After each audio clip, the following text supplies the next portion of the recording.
Hi, my name is Gabriela from Tulip Art Designs, and in today's video I want to show you a very nice sketchbook practice, something that can help you explore watercolor, something that can help you improve your skills, and something to just have fun. So if you are ready, grab your supplies and let's get started.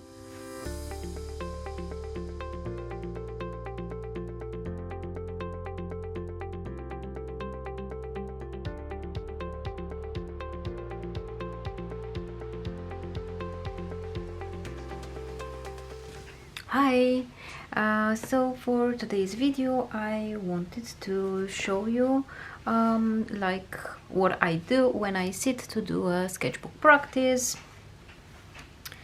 So for today's tutorial I will use my Etcher Lab sketchbook. I like to put these kind of clips so it will stay just a bit more, how do you say, fixed. Then I have my Mary Blue watercolors. I have some different sizes of round brushes, and I use my Princeton brushes. I also have some drawing pens, again different sizes. I have some water, extra palette to mix my colors, and I have a paper towel to clean my brushes. I will not sketch in advance this time, because usually when I do something in my sketchbook I just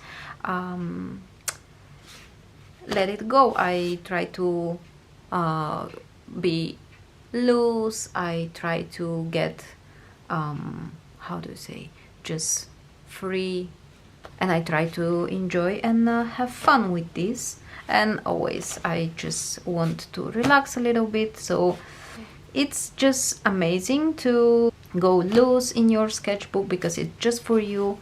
Of course, if you want, you can always share or not, but it's just amazing because you can improve your skills, you can explore new techniques, you can try new materials, whatever.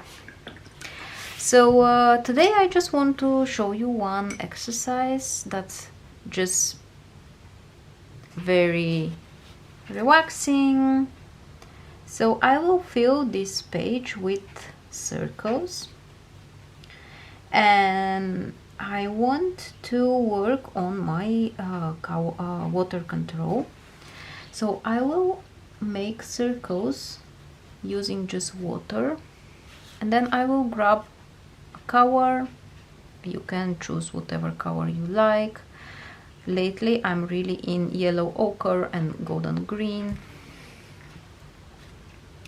and then I will just draw it in and see what will happen. And I will enjoy how this paint just bleeds. And then I will wash my brush and I will make another circle, and then I will slightly touch my first circle like this. I hope it's visible. So I make another circle, and because I want to work a little bit on my water control skills, I will dry a little bit of my brush and I will pick some of this water. How do you know if you have too much water? You just bring it a little bit to the side, like moving your sketch book, and then you see if you have a little puddle, then you just pick some of this paint with a clean and dry brush. And I have the sun out, so let me just fix this very quickly. Okay, so let's see if it's better now. So this technique I use all the time when I create my illustrations. I just like how the paint just does its job. And with this exercise, what you will achieve is that you will understand what happens with the different amount of water that you have on your page, on your paper. So what will happen if we have more water, like if you almost have puddles, but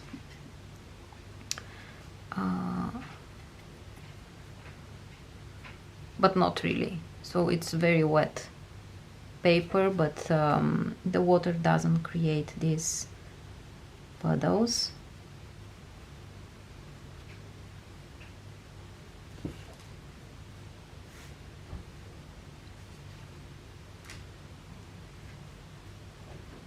And what will happen if we, let's say, bring a second color in that same circle?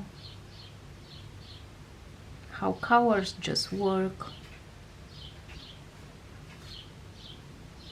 So like this. Then another circle down here, and because my first circle is already dry, it will not bleed in my next one, but that's okay. It's still part of the exercise because you can see what happens when your first circle is dry, or what will happen if the first circle is still wet. Just play around and see what really happens with these colors. What will happen if you just tap, and what will happen if you make a whole stroke, and what will happen if you push your brush or you make very tiny lines.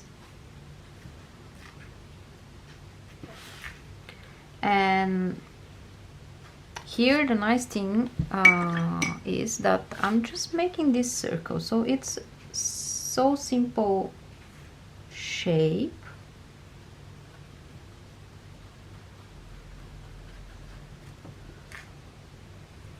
So you don't have to think about anything, but just enjoying the movement of these colors, like this, and then another one here. So we touch it and you can immediately see how the color just bleeds. So let's grab more of the green. So you can also see that each color just bleeds differently in the water. So you make a circle. Let's grab this green and see what will happen.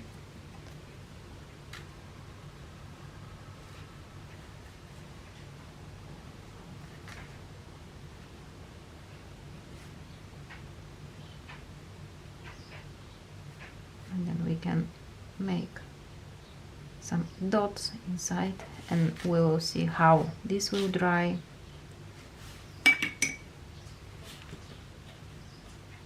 Sometimes my brush is not completely clean, so you can see that I have a very transparent colored circle, which is also fine. You have to know that here, yeah, if you want to add another color, it's good to be one that it's next to your first color on the color wheel. I can link a video below about color wheel and how to make one if you are not familiar with this. It's always nice to make your own color wheel, so you will get to know all about the primary, secondary colors, etc. So you just keep going with this. You can add all the colors from your palette, or you can just stick to 2 colors or 3. And another thing you can do is also, if you have different sketchbooks, you can try this on different kinds of paper, so you will see if the paper changes something.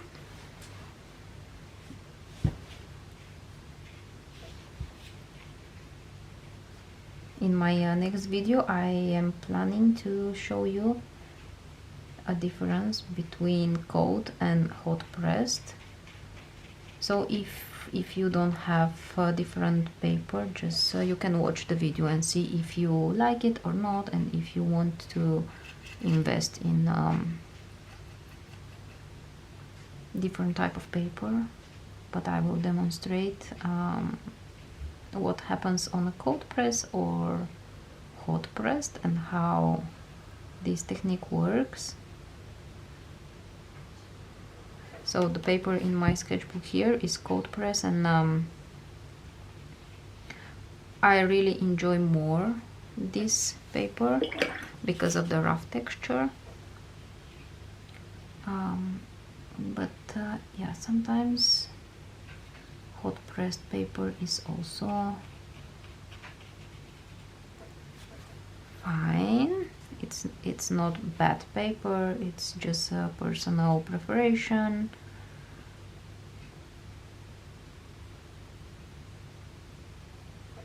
So like this, and let's make another one here. So I'm just changing a little bit my circles because I didn't really make it very well. So here I have something more like a oval and not a circle, and I have too much water, so I'm just picking it up and drying it on the paper towel. And then you can also try, when you pick watercolor, to just tap for a moment, just a little bit on the paper towel, and see what will happen then when your brush is not like fully loaded with paint. And you can also try to make one circle and see what will happen if you have more water. So like you have a puddle, like a water pool. Let's just add a bit more water, and then let's add some of this paint. So you can see that when you have more water, the paint just stays in there. It can't really bleed and move around. I mean, it does, but it's just different. So here, when there's a lot of water, the paint just stays there.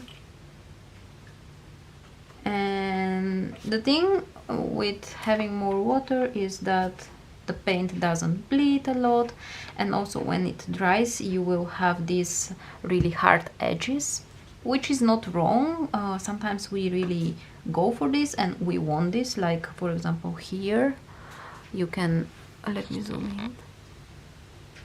You can see that when I add extra water, and this one already started drying, but this one was on a different level of drying, then you get these hard edges.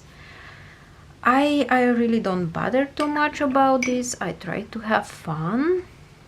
If you are a bit bothered by this kind of hard edges, you just need to practice it more, and that's the key. Like, nobody really starts speaking a new language just for a day, right? So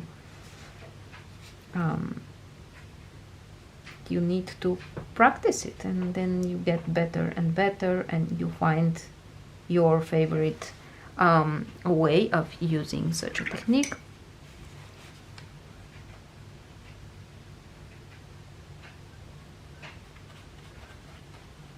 So let's add water, and then we can add another, I don't know, let's grab this blue,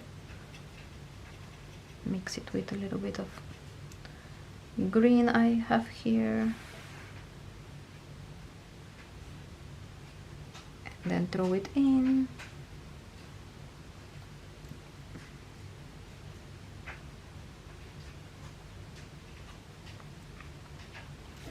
For the next one, I want you to add some water,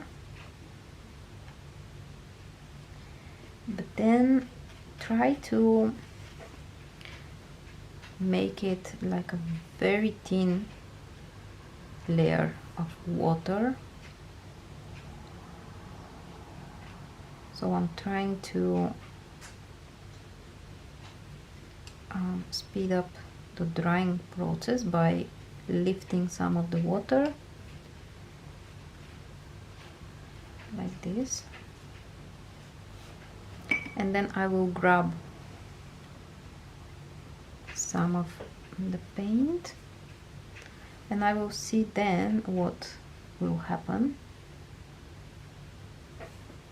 when I have less water on my paper. I will make some dots. I'm just playing around, and then I will pick more concentrated paint that's also darker, and just go one more time on the edges. If it's too wet, like if your brush is very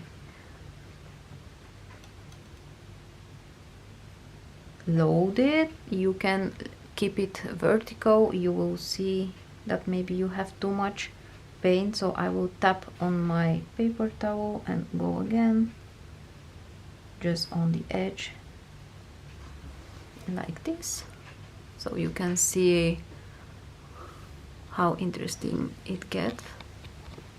Let me zoom in again.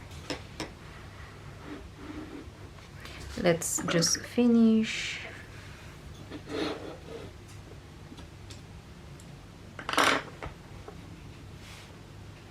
So a small one here. I will add some yellow ochre.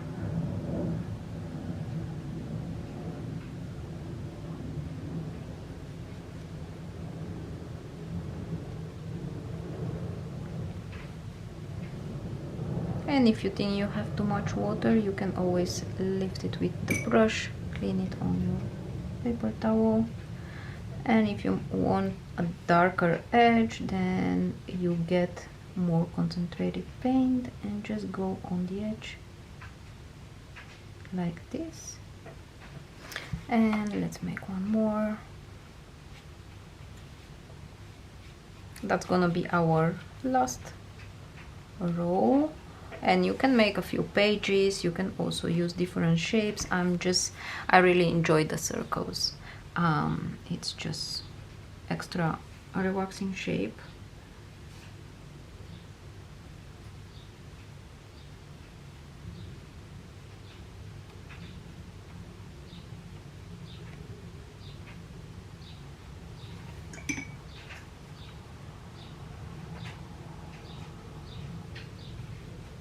And then one more, and this time I want to pick a little bit of this water.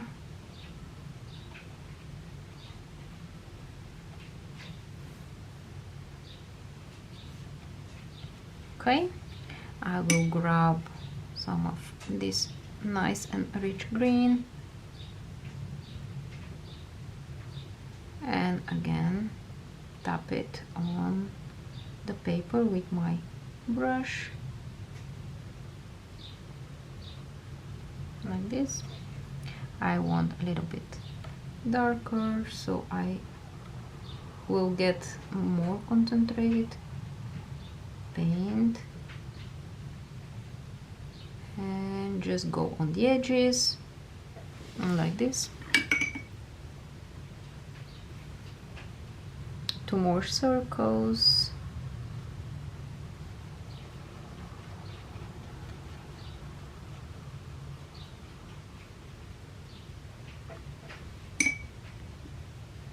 Okay, what should we add? Maybe a little bit of yellowish green. That's almost like the golden one, but it's more like olive green.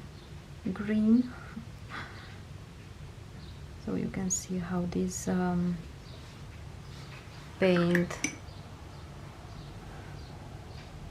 moves around and creates so nice tones. Okay, for this one, let's just grab, okay, a little bit of blue.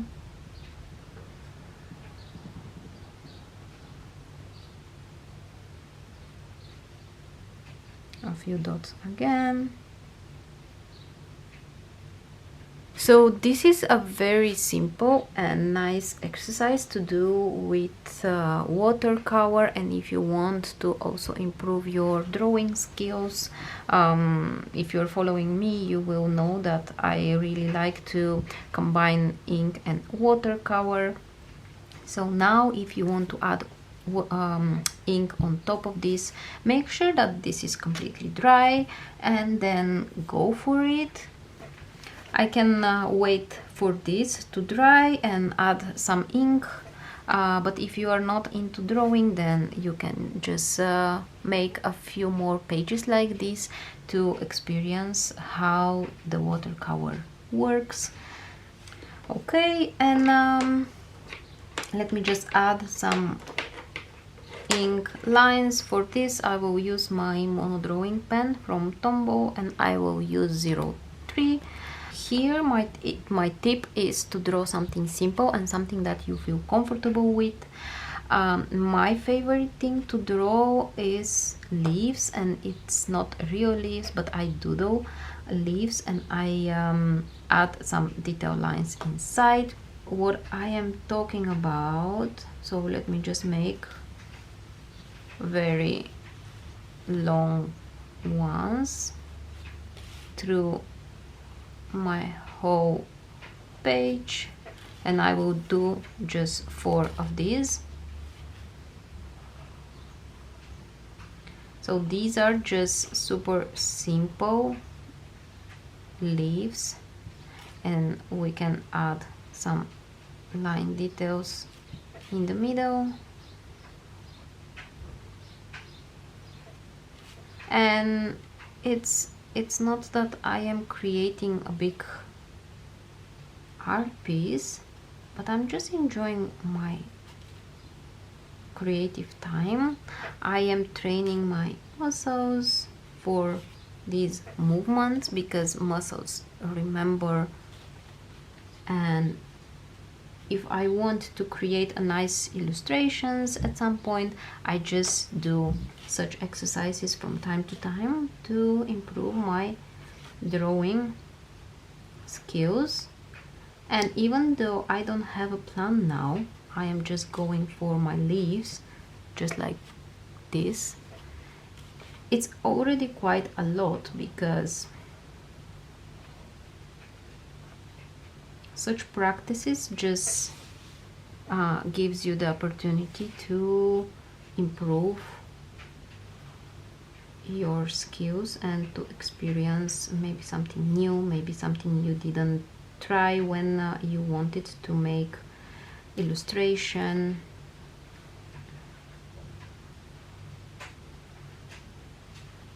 So let's say you can draw leaves, but you can also make just simple circles or lines. And what I'm doing here is that I am just trying to make different sizes. Some of them are bigger, some of them are smaller, like this.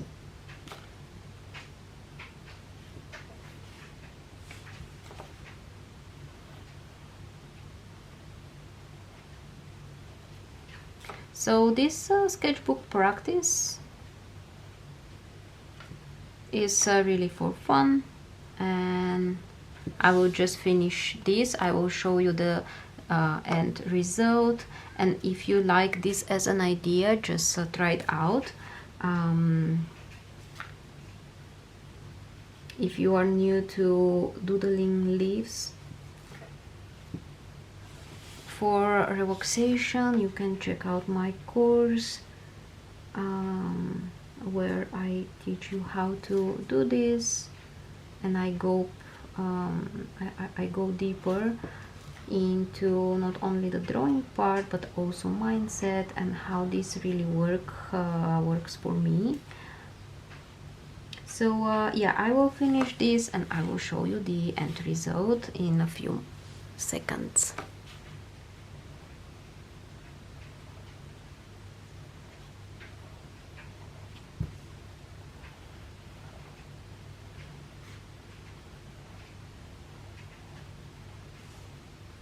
So you can definitely try to make something nice, and I want to remind you that even if you're not happy with the result, this is what your sketchbook is about. You just try out new things, new techniques, and then you can use them in your illustrations. Here you can also try different sizes of the pen and see how they work. You can try to draw different shapes. Just try and explore. So that was for today. I hope you liked it. I hope you enjoyed it. You learned something new and you had a lot of fun. Thank you very much for watching my video and being here for me. And if you didn't do that yet, just consider subscribing for my channel and push the button for the notifications so you will not miss any other creative video. Have a great weekend and see you next week. Bye!